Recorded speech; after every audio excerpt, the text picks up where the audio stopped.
ভাই আপনার কি খবর নাই ভাবতাছি হারিয়ে গেছেন নাকি বল মইরেই গেছেন ধুরু মিয়া কি কইতাছেন? ধরো মিয়া কি কইতাছেন ওর তো কারণ আছে বাকি টাকার খবর নাই টাকা দিবেন কবে আজকে নাইলে কালকে? টাকা দিবি আজকে বাকি নিয়া খাসকে আজকে নাইলে কালকে আর কালকে নাইলে পরশু পরশু নাইলে তরশু হালা আমরা কি নস্যু আগে আমি এই রুটে হেডফোন বিক্রি করতাম, কারণ এখন আর হেডফোন বিক্রি করি না, ঠিক আছে। কিন্তু যে টাকা বেতন পাই এ টাকা বেতন দিয়ে চলে না, বুঝতে পারছেন। 750 টাকা বেতন দিয়ে এখন চলে না, হ্যাঁ সংসার চলতেছে না। কিন্তু জিদ করে হেডফোন বিক্রি করে না, জিদের নাম বলে আরাম।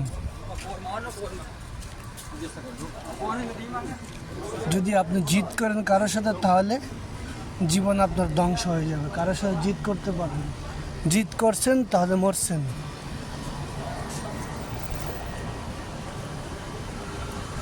জীবনে কারোর সাথে জিদ করবেন তাহলে মরবেন। একটা কথা মনে রাখবেন, 10 জনে 10 কথা বলবে কিন্তু আপনি তাদের কথা কান দিবেন না। কান দিলেই আপনার জীবনটা ধ্বংস হয়ে যাবে, যেরকম আমার জীবন ধ্বংস হয়েছে।